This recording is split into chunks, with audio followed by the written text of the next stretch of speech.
Tamam da o yine 7-8 saat uyuyordu. Gece uyuyordu ama öğlen uyuyor. Saatine bedel. Yarım saat uyursanız gecenin 2 saati, 1 saat uyursanız gecenin 4 saatine bedel. 4-5 saat uyuyor. Lütfen. Burası çok önemli. Yani Papatya'dan bahsettim. Uyku hormonu var, melatonin hormonu var dedim. Ama evde papatya yoksa ne yapacaksın? bunu mesela bir anlatmak yıkamak. Acı biber yemek gibi yüz yıkamak da Nevrus facialis ve Nevrus vagus 10. kranial sinir çiftini uyararak sizin uykunuzu getirir.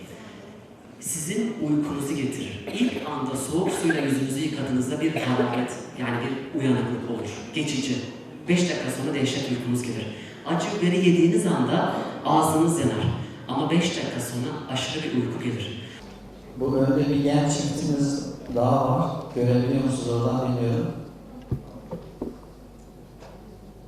Hüseyin amcayla Sabiha Hanım. Burada elinde nüfus cüzdanı var. 2 tane.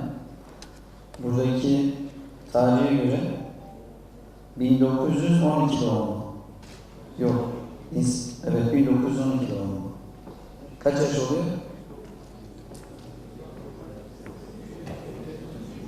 Ha? 107. Maşallah. Kaç yılda gelmişsiniz? Evleneli kaç yıl oldu? 90 yıl oldu. Nasıl 90 olmuş? Maşallah. Allah hayırlı uzun ömür versin. Daha nice yıllara inşallah. Efendim? Kaç yaşında evlendin? 13. Maşallah. Hakikaten olmuş o kadar. Çıt yok. Çıt yok. Aslında bizim onları dinlememiz lazım. Bu 90 yılı birlikte nasıl geçirdiniz? Allah mesut bahtiyar etsin inşallah. Kaç çocuk hedefimiz? Efendim? 5. Yok mu artıran? 8. Yok mu artıran? 12. Helal olsun sana, alkışlayalım seni. Şu an kaç tane var? Şu an kaç tane var? 4. Yolun 1/3'ü gitmişsin.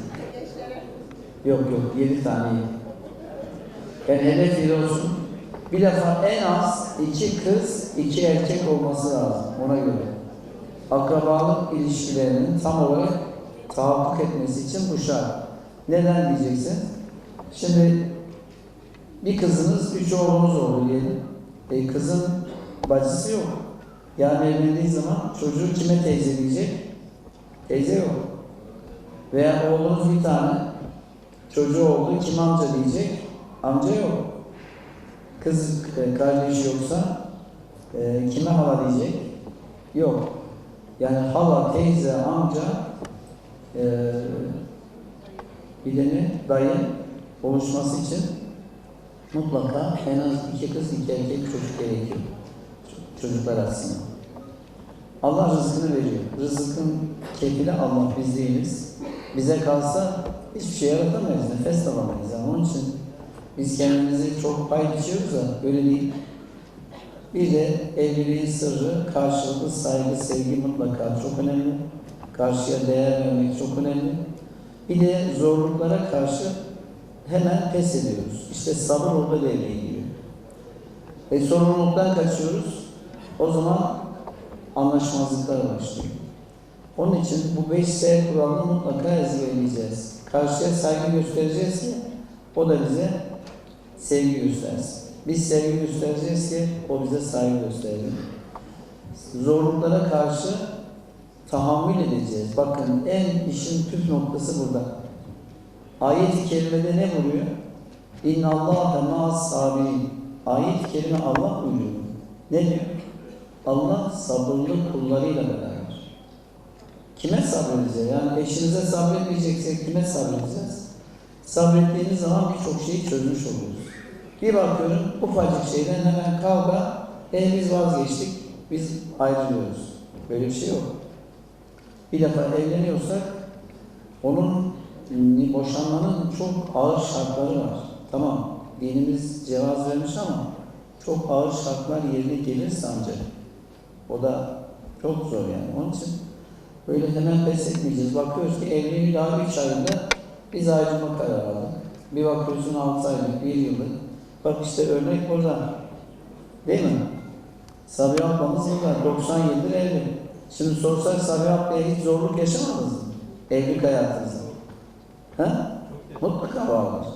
Veyahut da Hüseyin amcaya sorsak ne zorluklar yaşamıştır? Önce eşimize, sonra çocuğumuza inşallah ve sonra da toplumumuza sahip çıkacağız.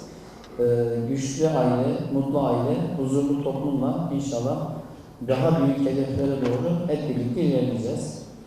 Bir de Ramazan'da bizim şehirdeki su konaklarının orada her gün 5.000 kişi iftarımız var. Herkese açık. Sizleri de şimdiden davet ediyorum. Hangi gün istiyorsanız gelebilirsiniz. Halk açık. Böyle birlik beraberlik içerisinde hem Ramazan'ın ruhuna uygun hem de o tarihi mekan içerisinde çok güzel oluyor. Ve iftar öncesi Kur'an-ı Kerim, sohbet, ilahilerle iftar saatini güzel bir şekilde değerlendirmiş oluyoruz. Ben şimdiden tekrar Ramazan şerifimizi kutluyorum. Yeni evlenenlere mutluluklar, evleneceklere de mutluluklar diliyorum.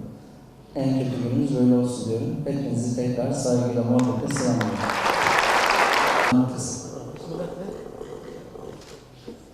Aç bakayım. Açalım. Bir göster. Evet, bir çıktı. Sabiha abla çeksin. Bir götür bakayım, bir tane çeksin, bir yorumlayalım.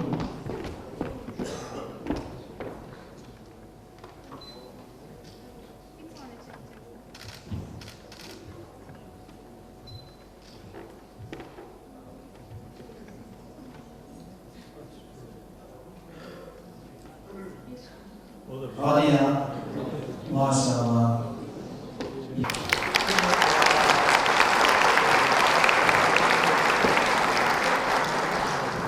%11 Naime Salih Bozkuş. Doğru mu? Gelin bakalım. Tebrik ederiz. Sevdiniz mi? Bir duygularınızı alalım. Biz de heyecanlıydık. Çok mutlu olduk. Gerçekten çok mutlu. Belediyemize de çok teşekkür ederiz burada.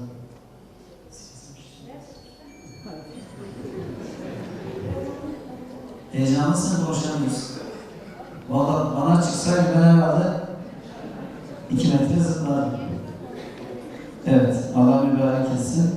İnşallah Rabbim gitmek isteyen herkese nasip etsin. Evet, bunları alalım arkadaşlar. Evet, ikinci sıradaki çiftlerimizi sahnemizin yan tarafına doğru alalım lütfen. Sahnemizin yan tarafına doğru alalım hemen sizleri. Evliliğin sırrı nedir? Bize söyler misin? Milleti saygıyla sevmek. Saygı ve sevgi diyorsun. Ha. İşin özeti bu.